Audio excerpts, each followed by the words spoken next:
नमस्कार. मी भाऊ तोरसेकर. तुम्ही बघत आहात प्रतिपक्ष. मित्रांनो, स्मरणशक्ती याचं कौतुक फार चालतं. माझ्या बाबतीत तर माझे जे चाहते आहेत त्यांना कौतुक असेल तर मी 50-50 वर्षापूर्वीच्या घटना ज्या आठवणीने सांगतो, त्यामुळे भाऊ तोरसेकरची फार मोठी स्मरणशक्ती आहे याचं कौतुक होतं. पण स्मरणशक्ती हा जो शब्द आहे त्या स्मरणालाच विस्मरण पण त्याच जवळ येणारा शब्द आहे. आणि विस्मरण मी जे शीर्षक दिलेलं आहे आजच्या विषयाला, 20 आकडा टाकलेला आहे. विस्मरण म्हणजे एखादी आठवण आपण विसरून जातो, बघितलेली असते, लक्षातही असते, पण ऐन वेळेला आपल्याला ती आठवत नाही, त्याला विस्मरण म्हणतात. आणि मी 20 हा आकडा जाणीवपूर्वक टाकलेला आहे की अनेकदा अशा आठवणी महत्वाच्या असतात, पण त्या जणू काय मृतावस्थेत जातात आणि एकेकाला विस्मरण असू शकतात. तर सांगायचा मुद्दा असा की शब्दाची गंमत मी केलेली आहे शीर्षकामध्ये. पण आज 1 नोव्हेंबरला जो सत्याचा मोर्चा म्हणून महाविकास आघाडी आणि मनसे या दोघांनी संयुक्तपणे काढला, त्या सत्याच्या मोर्चासारखाच आणखीन एक मोर्चा निघाला होता. पण आपली स्मरणशक्ती जितकी दांडगी असते तितकीच विस्मरण शक्ती सुद्धा दांडगी असते. त्यामुळे एखाद्या मोठ्या डोळे दिपवणाऱ्या घटनेकडे बघितल्यानंतर आपण अक्षरशः भारावून जातो. अरे बापरे, आता काय होईल? तुम्हाला आठवतं, दीड महिन्यापूर्वी केव्हा तरी अचानकपणे नेपाळमध्ये दंगल सुरू झाली. बघता बघता विद्यार्थी रस्त्यावर उतरले होते. सोशल मीडिया आणि इंटरनेट बंद करण्यात आलं. त्यामुळे खवळलेल्या विद्यार्थी आणि तरुणांनी नेपाळमध्ये रस्त्यावर उतरून सरकारचा विरोध सुरू केला आणि बघता बघता 2 दिवसामध्ये तो दंगा इतका पसरत गेला की नेपाळमध्ये त्यातून सत्ता पलट झाला होता. दीर्घकाळ तिथे मंत्री पंतप्रधान म्हणून काम करणारे होते, त्यांना अक्षरशः जीव मुठीत धरून पळायची वेळ आली. एक पंतप्रधानाची पत्नी तर त्या पंतप्रधान निवासाला आग लावल्यानंतर होरपळून मरण पावली. लाखो लाखो लोक रस्त्यावर उतरले. शेवटी लष्कराला सत्ता आपल्या हाती घ्यावी लागली आणि सगळे अध्यक्ष पंतप्रधान यांनी पळ काढल्यानंतर एका त्रयस्थ अशा विचारवंत महिलेला नेपाळची पंतप्रधान म्हणून नेमणूक करण्यात आली आणि 2 दिवसानंतर सगळं विस्मरणात गेलं. पण नेपाळच्या घटनेने इतके डोळे दिपलेले होते की आपल्याकडच्या विरोधी पक्षांना सुद्धा नेपाळच्या पद्धतीने किंवा बांगलादेशच्या पद्धतीने, श्रीलंकेच्या पद्धतीने भारतातले तरुण उठाव करतील आणि बघता बघता मोदी सरकार कोसळून पडेल अशी दिवा स्वप्न पडायला लागली होती. जेव्हा एखादी घटना बघून आपण भारावून जातो तेव्हा असंच होतं. पण आज तोच नेपाळ, तोच बांगलादेश, ती श्रीलंका, या तीनही देशातल्या घटनांचं कोणालाही स्मरण नाहीये. विस्मरणात अशी विस्मरणं असतात आणि म्हणूनच या सगळ्या घटनांनी आपण भारावून जातो. तेव्हा इतके वाहावत जातो की तसंच काहीतरी आणखीन कुठे घडेल असं आपल्याला वाटायला लागतं. जेव्हा तुमचा कर्तृत्वावर विश्वास नसतो आणि चमत्काराच्या तुम्ही आहारी जाता, तेव्हा तुम्ही नेमका असा पवित्रा घेता.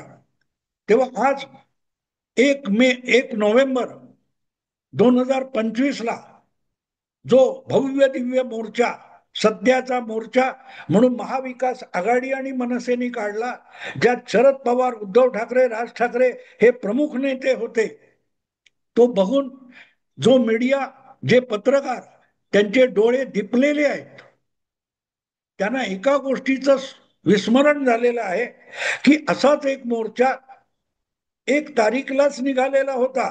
ती सुद्धा 1 तारीखच होती. पण आज ती तारीख सुद्धा, तो मोर्चा कुठल्याही पत्रकाराला आठवला सुद्धा नाही. आणि फार इतिहासातली 100 वर्ष 70 वर्ष जुनी गोष्ट आहे असं बिलकुल नाही. अगदी अलीकडच्या काळातली घटना आहे आणि तारीख सुद्धा एकच होती आणि मोर्चाचा रूट सुद्धा तोच होता. आठवण तुम्हाला करून देतो. तारीख होती 1 जुलै 2023. तारीख काय होती? 1 जुलै 2023. म्हणजे आजच्या हिशोबात गेला तर साधारण 2.25 वर्षापूर्वीची घटना आहे. रूट तोच आहे, जागा तीच आहे, तारीख तीच आहे, 1 तारीख. मोर्चातले चेहरे सुद्धा बहुतांश तेच आहेत. पण कोणालाही ती 1 जुलै 2023ची डोळे दिपवणारी घटना, तो मोर्चा आठवत सुद्धा नाही. तो सुद्धा विराट मोर्चा होता. भविष्यातले उबाठा शिवसेनेचे पक्षप्रमुख आदित्य ठाकरे यांच्या नेतृत्वाखाली मुंबई महापालिकेतल्या भ्रष्टाचाराविरुद्ध आवाज उठवण्यासाठी हा मोर्चा मेट्रो सिनेमापासून बीएमसीच्या मुख्यालयापर्यंत, म्हणजेच ज्याला आपण शिवाजी महाराज टर्मिनस म्हणतो रेल्वेचं, तिथपर्यंत आलेला होता. आणि तिथे त्याचं एका सभेमध्ये रूपांतर झालं होतं. त्याचं नेतृत्व आदित्य ठाकरे यांनी केलं होतं. खासदार अरविंद सावंत त्यात आघाडीवर होते, आजही होते. पुढे काय झालं त्याचं? सगळ्यांचे डोळे इतके दिपलेले होते. आठवतं कोणाला? 1 जुलै 2023ला जो मोर्चा याच मार्गाने आला होता, शिवसेना उबाठा शिवसेनाच्या वतीने काढण्यात आला होता, त्या मोर्चामध्ये कोणी कोणी भाषणं केली होती, काय काय वक्तव्य केली होती, ही आज कुठल्या तरी पत्रकाराला आठवती का? अगदी तेव्हा सुद्धा आजच्या सारखंच त्या मोर्चाचं भल्या सकाळपासून कव्हरेज करणारे आणि त्या मोर्चाचं थेट लाईव्ह प्रक्षेपण करणारे तेच पत्रकार होते. पण त्यापैकी कोणालाही 2.25 वर्षापूर्वीचा 1 जुलै 2023चा मोर्चा आठवण सुद्धा नाही. याला विस्मरणात गेलेला विराट मोर्चा म्हणतात. त्यावेळेला यांचे डोळे दिपले होते, आज सुद्धा डोळे दिपलेले आहेत. मग तो मोर्चा हा विस्मरणात गेला कसा, कशामुळे गेला, हे सुद्धा आठवलं पाहिजे. आज मोर्चा निघालाय, सगळ्या गोष्टी ताज्या ताज्या आहेत. तो मोर्चा सुद्धा 48 तास ताजा राहू शकला नाही. 1 जुलै 2023ला हा मोर्चा निघाला आणि तिथे संपला. तिथे भाषण देताना आदित्य ठाकरे यांनी धमकावलेलं होतं मुंबई महापालिकेच्या आयुक्तांना, पालिका आयुक्तांना. मला वाटते इक्बाल सिंग चहल तेव्हा आयुक्त होते, की महापालिकेमध्ये इतका भयंकर भ्रष्टाचार चाललेला आहे की ज्या दिवशी महाराष्ट्रात सत्तांतर होईल त्या दिवशी पोलिसांना घेऊन उबाठा शिवसेनेचे शिवसैनिक महापालिकेच्या मुख्यालयात घुसतील आणि आयुक्तासकट सगळ्या अधिकाऱ्यांना कॉलरला धरून रस्त्यावर आणतील आणि ठोकून काढतील वगैरे वगैरे भाषा आदित्य ठाकरेंनी वापरलेली होती. पण त्या डोळे दिपवणाऱ्या विराट मोर्चाच्या आठवणी 24 तासापेक्षा अधिक टिकल्या नाहीत. कारण अवघ्या 18 तासामध्ये किंवा 14-15 तासामध्ये पुढला घटनाक्रम इतक्या वेगाने घडत गेला की काल 1 जुलै 2023ला असा भयंकर मोठा विराट मोर्चा डोळे दिपवणारा निघाला, हे कॅमेऱ्याला आणि पत्रकारांना सुद्धा आठवत नव्हतं. असं 2 जुलै 2023ला काय घडलं होतं की ज्या घटनेने आदित्य ठाकरे यांच्या त्या विराट मोर्चावर बोळा फिरवला होता. ती घटना होती 2 जुलै 2023.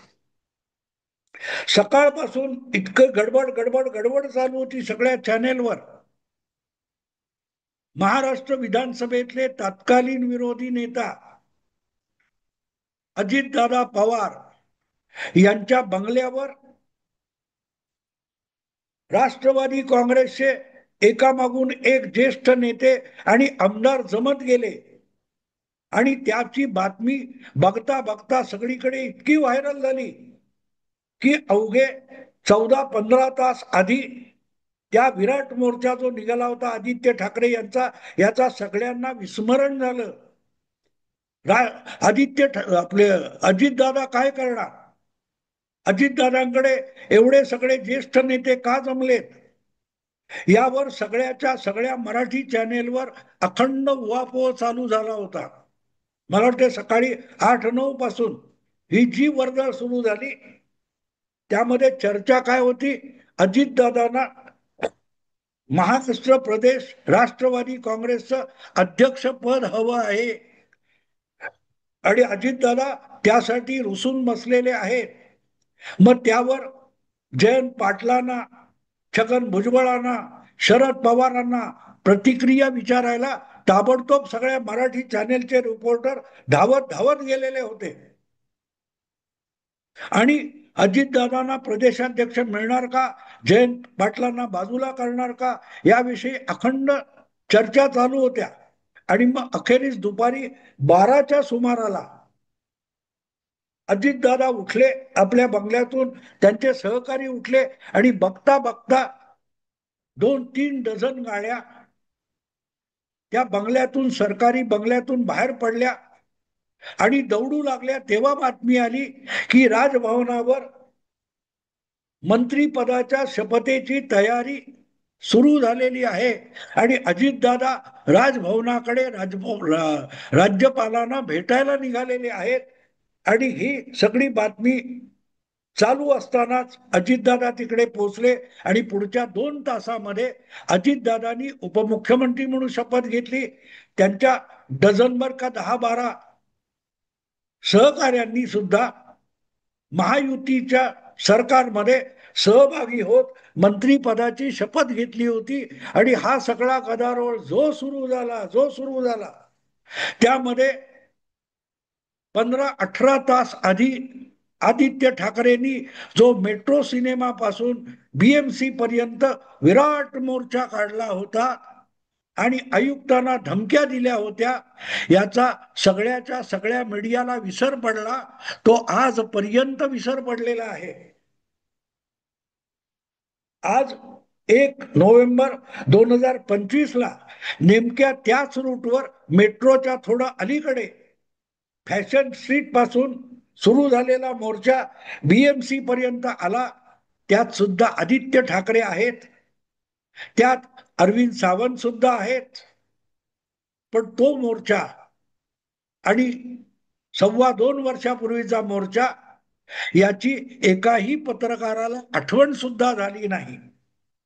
डोळे दिपवणाऱ्या अशा घटना ह्या कधी बघता बघता इतिहास जमा होतात, त्याची आठवण करून देणं मला अगत्याचं वाटलं. कारण आज डोळे दिपलेले आहेत. 1 जुलै 2023 सुद्धा या सगळ्या पत्रकार आणि विश्लेषकांचे डोळे दिपलेले होते. सगळ्या चॅनेलवर आदित्य ठाकरे आणि विराट मोर्चा झळकत होता रात्री उशिरापर्यंत. पण 2 जुलैचा सूर्य उगवला आणि बघता बघता आदित्य ठाकरे यांचा तो विराट मोर्चा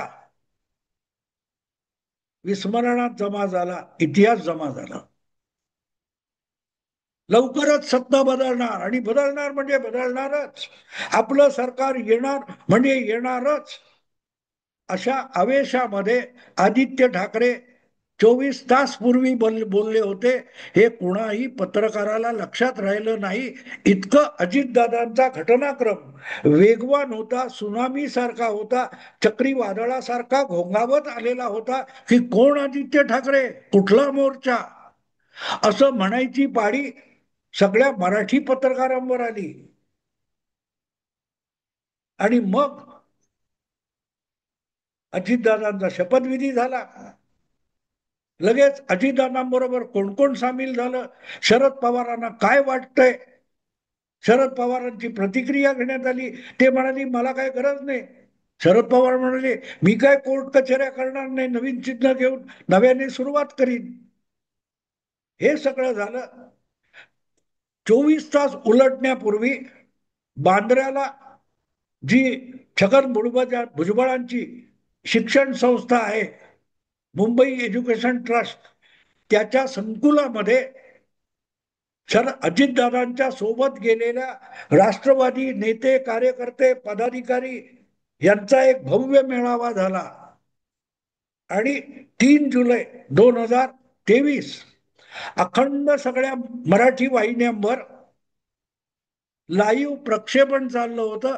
अजितदादा काय बोलतात, प्रफुल्ल पटेल काय बोलतायत, छगन भुजबळ काय बोलतायत, कोणालाही अवघ्या 36 तासापूर्वी आदित्य ठाकरे यांनी काढलेला तो मेट्रो ते बीएमसी हा विराट मोर्चा आठवत सुद्धा नव्हता.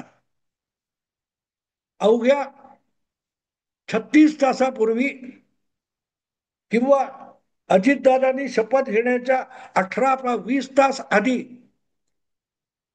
हे सरकार एकनाथ शिंदेचं पाडून तिथे उबाठा शिवसेनेच्या नेतृत्वाखाली आपलं सरकार येणार याची ग्वाही आदित्य ठाकरे देत होते.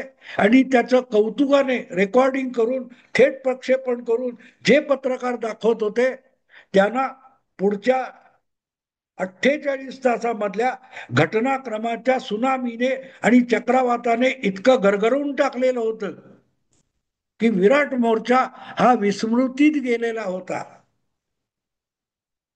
तो सगळा इतिहास हा मृतप्राय होऊन गेला. अजूनही 2.25 वर्ष उलटल्यानंतर सुद्धा आदित्य ठाकरे यांना हवं असलेलं सरकार महाराष्ट्रात सत्तेवर आलेलं नाही. की मुंबई महापालिकेच्या आयुक्ताला आणि इतर अधिकाऱ्यांना कॉलर धरून महापालिकेच्या मुख्यालयातून बाहेर काढण्याची आदित्य ठाकरेंची ती स्वप्नातली इच्छा पूर्ण होऊ शकलेली नाही. त्याच्या जवळपास सुद्धा राजकारण जाऊ शकलेलं नाही.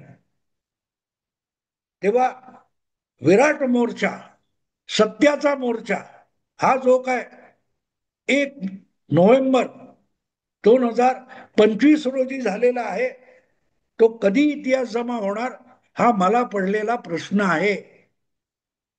कारण पत्रकारांची स्मृती ही सगळ्यात दुबळी असते असं म्हणायची आता पाळी आली. असं म्हणण्याची एक पद्धत आहे आपल्याकडे की सामान्य जनतेचं स्मरणशक्ती ही अत्यंत दुबळी असते.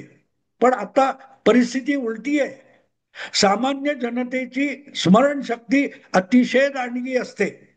पत्रकार, विश्लेषक, राजकारणाचे अभ्यासक यांची स्मरणशक्ती ही कमालीची दुबळी, कमजोर आणि आजारी आहे. त्यांना 24 तासापूर्वीच्या घटना आठवत नाही. 24 तास आधी आपण काय बोललो हे सुद्धा आठवत नाही. त्यांना 2.25 वर्षापूर्वीचा आदित्य ठाकरे यांनी मेट्रो पासून बीएमसी पर्यंत काढलेला मोर्चा किंवा त्यावेळेला केलेल्या भाषणात केलेली वक्तव्य आठवतील अशी अपेक्षा मी तर बाळगत नाही. मला आज पडलेला प्रश्न इतकाच आहे की आजचा शरद पवार, उद्धव ठाकरे, राज ठाकरे यांच्या सकट निघालेला जो मोर्चा आहे, तो मोर्चा या सगळ्या मराठी पत्रकारांच्या विस्मरणात कधी जमा होणार आहे एवढाच पडलेला प्रश्न आहे. तो 2 दिवसात विस्मरणात जाईल की 2 आठवड्यांनी जाईल की महापालिकेच्या प्रत्यक्ष निवडणुका या डिसेंबरमध्ये सुरू होतील तेव्हा हा विराट मोर्चा विस्मरणात जाईल? या प्रश्नाचं उत्तर ऐकणाऱ्यांनी, समोरच्यांनी, प्रत्येकाने आपापलं शोधावं. मी फक्त आठवण करून दिली की आज ज्यांचे डोळे दिपलेले आहेत, जी काय वक्तव्य झालेली आहेत, राणा भीमदेव थाटाच्या घोषणा देण्यात आलेल्या आहेत, त्या त्यांनी आठवणीत ठेवाव्या, कदाचित लिहून ठेवाव्यात, सेव्ह करून ठेवाव्यात. कारण डिसेंबरमध्ये महापालिका निवडणुका होणार आहेत. विस्मरणातला विराट मोर्चा हा मुद्दाम आठवण करून दिला. आवडलं लाईक करा, शेअर करा आणि प्रतिपक्षाला सबस्क्राईब करा. नमस्कार.